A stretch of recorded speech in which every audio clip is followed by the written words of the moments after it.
this video we're looking at the appendicular skeleton, and I've got my friend Matt here as my model.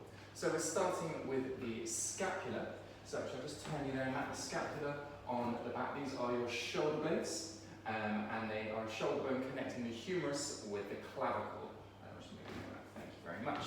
Starting here with the clavicle, which is a slender long bone. It's part of the shoulder girdle and it acts as a support to the scapula. Moving to the humerus here. So this is the humerus. It's a long bone in the arm that runs from shoulder to elbow, and abduction, extension and circumduction of the shoulder are enabled by it.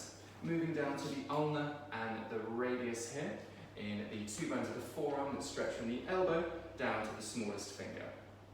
We're then moving down to the carpals, which are the 8 small bones of the wrist that connect hand to the forearm, and then the metacarpals in the hand.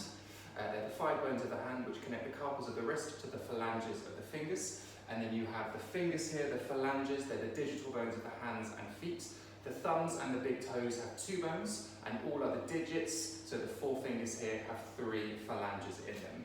And then moving down here to the ilium and the ischium. So the ilium is the uppermost and largest part of the hip bone. The ischium is the lower and posterior part of the hip bone. And then the pubis here, so this region here, the pubis, is the most forward-facing of the 3 main hip bones. The left and right hip bone join at pubic symphysis. And then moving down to the femur here, the large bone in your thigh bone, and the head of the femur forms the hip joint. The patella here, in the knee, so you've got your patella, the small bone located in the front of the knee joint. It protects the knee and connects the muscles in the front of the thigh to the tibia.